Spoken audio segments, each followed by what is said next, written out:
નમસ્કાર, આપ જોઈ રહ્યા છો ગુજરાત ફર્સ્ટ। અમારા ચૂંટણીલક્ષી કાર્યક્રમમાં આપનું સ્વાગત છે। હું છું આપની સાથે જિજ્ઞાસા। રાજકોટ મહાનગરપાલિકાની ચૂંટણી માટે રણશીંગું ફૂંકાઈ ચૂક્યું છે, ત્યારે રાજકીય પાર્ટીઓ સત્તા માટે એડી ચોટીનું જોર લગાવી રહી છે। રાજકોટ મનપાના 18 વોર્ડની 72 બેઠકો ઉપર ખરાખરીનો જંગ જામ્યો છે। રાજકોટ મનપામાં ભાજપ, કોંગ્રેસ અને આપ વચ્ચે ત્રિપાંખીયો જંગ જોવા મળશે। ત્યારે સ્થાનિક સ્વરાજના જંગને લઈને રાજકોટ શહેર ભાજપ પ્રમુખ માધવભાઈ દવે અને રાજકોટ શહેર કોંગ્રેસ પ્રમુખ રાજદીપસિંહ જાડેજા આપણી સાથે જોડાયા છે। તેમની સાથે સ્થાનિક સ્વરાજના જંગને લઈને વાત કરીશું।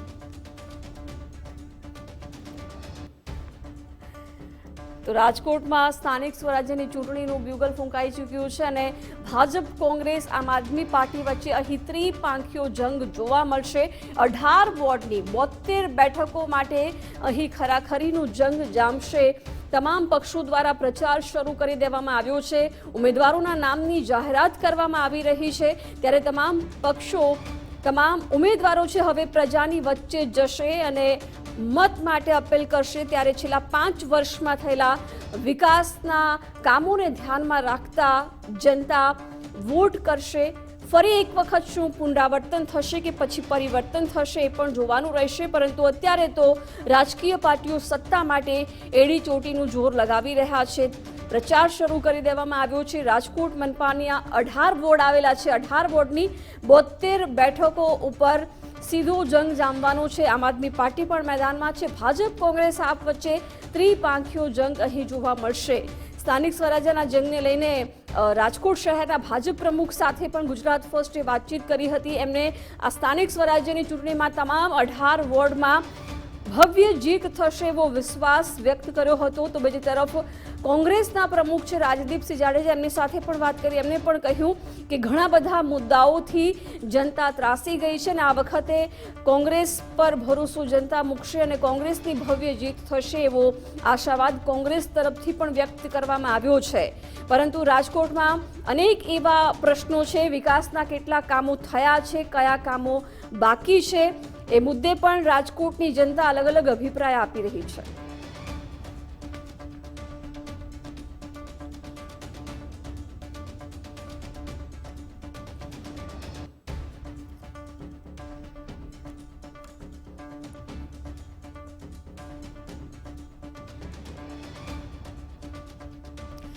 રાજકોટમાં 18 વોર્ડમાં ચૂંટણી થવાની છે, ત્યારે સ્થાનિક સ્વરાજ્યના જંગને લઈને રાજકોટ શહેર ભાજપ પ્રમુખ માધવભાઈ દવે અને રાજકોટ શહેર કોંગ્રેસ પ્રમુખ રાજદીપસિંહ જાડેજા આપણી સાથે જોડાયા છે। તેમની સાથે સ્થાનિક સ્વરાજ્યના જંગને લઈને વાત કરીએ।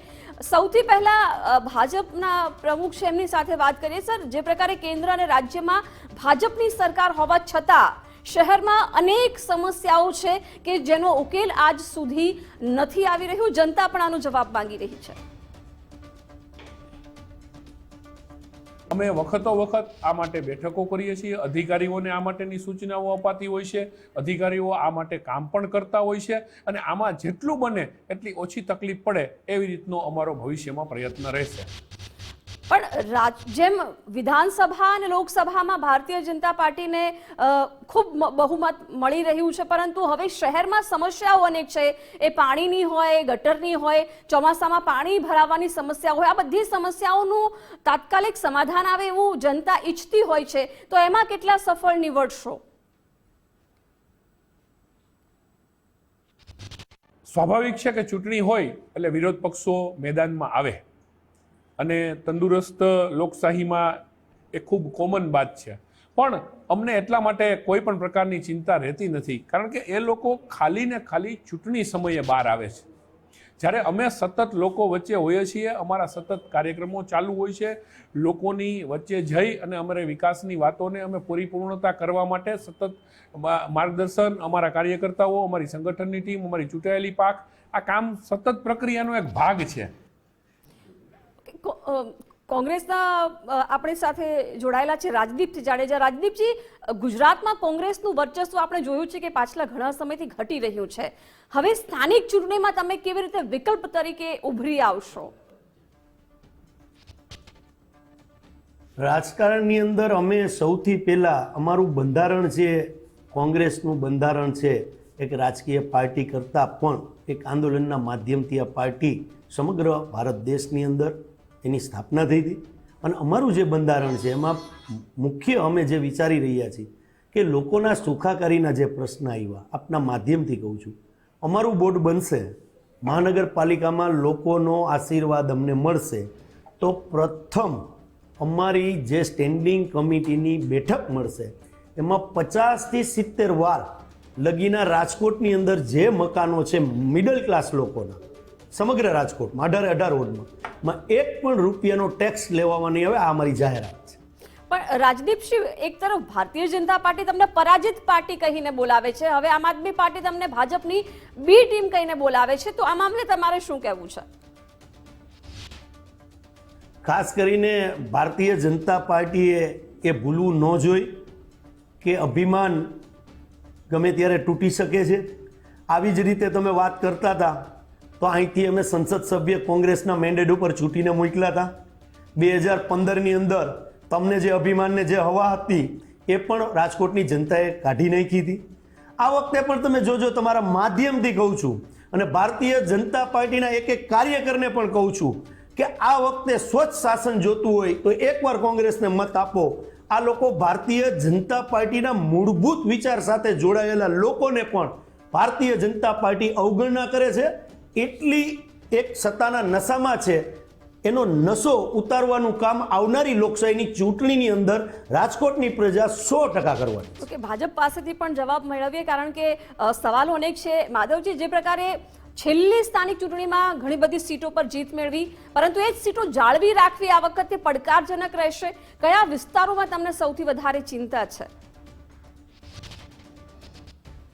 ચોક્કસ 15 નંબર વોર્ડ માટે અમે પૂર્ણ રીતે જાગૃતતાથી કામ કરી રહ્યા છીએ અને અમે ત્યાં પણ અમારી વાતને લઈ જઈ લોકો વચ્ચે જઈ અને અમે પૂર્ણ રીતે અમારો સારો અને સાચો વિષય મૂકી અને લોકો અચૂક અમને સ્વીકારશે એવો અમને ભરોસો છે. 72 બેઠક અમે જીતવા માટે જ લડતા હોઈએ છીએ અને અમને લોકોનો સાથ સહકાર પ્રેમ મળશે એ નિર્વિવાદ વાત છે અને અમે ફરીથી બધી જ બેઠકો જીતીશું. અને ખાસ તો કોંગ્રેસના નેતા આપણી સાથે છે, એમની રાજદીપસિંહને પૂછવું છે. રાજદીપસિંહ, આ વખતે તમે કેટલી સીટો પર મજબૂતીથી લડી શકશો? કોઈ પાર્ટી સાથે ગઠબંધન કરવાની વિચારણા છે અત્યારે? રાજકોટની 72 સીટ ઉપર તાકાતથી લડશું. ભારતીય જનતા પાર્ટીના ગણિત તોડી નાખશું. આ પણ તમારા માધ્યમથી કહું છું. અને બીજી વાત રહી ગઠબંધનની, તો કોંગ્રેસનો વિચાર અને કોંગ્રેસી વિચારધારા સાથે જે લોકો જોડાયેલા છે એને અમે પહેલી પ્રાયોરિટી આપવાના છીએ ઉમેદવારોમાં. અને બાકી કોઈ પાર્ટી સાથે અમારા ગઠબંધનની વાત નથી. ભારતીય જનતા પાર્ટી સાથે સીધો કોંગ્રેસનો મુકાબલો છે, આપના માધ્યમથી કહું છું. અને ભારતીય જનતા પાર્ટીના ગણિત છે એ પણ આ વખતે રાજકોટની જનતા અને અમારા કોંગ્રેસના કાર્યકરો અને આગેવાનો તોડી નાખે. પણ રાજદીપજી, 2021માં સ્થાનિક સ્વરાજ્યની ચૂંટણી થઈ હતી. 5 વર્ષમાં વિધાનસભા ગઈ, લોકસભા ગઈ, આ બેઠકોમાં વર્ચસ્વ ગુમાવ્યું છે. એમ છતાં આટલો કોન્ફિડન્સ છે, તો સત્તા મળવાનો આ વિશ્વાસ કેવી રીતે આવ્યો છે? રાજકોટની પ્રજાની નસ હું ઓળખું છું. હું 18 વોર્ડમાં રાજકોટ પ્રમુખ તરીકે ફર્યો છું. લોકોનો જે રિસ્પોન્સ અને લોકોનો જે આશીર્વાદ મને મળ્યો છે, એટલે સંપૂર્ણ વિશ્વાસ છે કે 2000 વાળી રાજકોટ શહેરની અંદર થશે એવો સંપૂર્ણ મને વિશ્વાસ છે. ઓકે માધવજી, છેલ્લો સવાલ તમને કે જનતાને ફરી એકવાર તમને મત આપવા માટે કેવી રીતે રીઝવશો?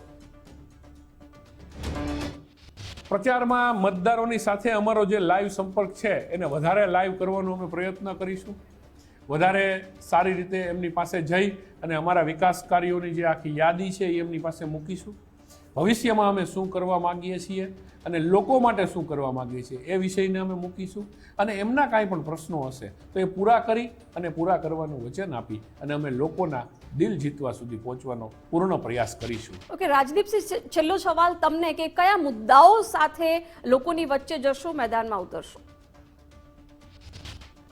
રાજકોટ શહેરની અંદર જે લોકોને પડતી મુશ્કેલીઓ છે, જે લોકોએ અમને ફોર્મ ભરીને આપ્યા છે પ્રજાએ, એ મુદ્દાઓ મુખ્યત્વે રહેશે.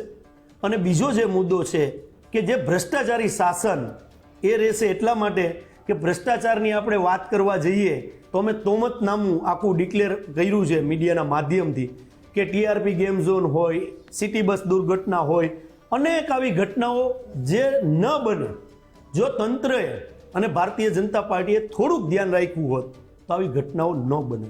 બીજો મુદ્દો આપને કહું કે અમે રજૂઆત કરેલી છે, આપના માધ્યમથી કહું છું, એ એક્સિડન્ટ નથી થયું. જે 150 ફૂટ રિંગ રોડ ઉપર, કાલાવડ રોડ ઉપર નીચે ગેમ ઝોન બનાવ્યું છે, રોડ ઉપર સામે પરિમલ સ્કૂલ આવેલી છે, સામે આત્મીય યુનિવર્સિટી આવેલી છે. તો આ મૂર્ખ લોકોએ અમે વિરોધ પક્ષ તરીકે કીધું કે ભાઈ એમાં પ્રજાનું કાલ સવારે એક્સિડન્ટ થશે, અમારી રજૂઆત હતી, છતાં પણ ત્યાં ગેમ ઝોન બનાવી. જી બિલકુલ. તો બંને પક્ષો જીતના દાવા કરી રહ્યા છે. માધવજી અને રાજદીપજી, આ બંને અમારી સાથે જોડાયા, ખૂબ ખૂબ આભાર.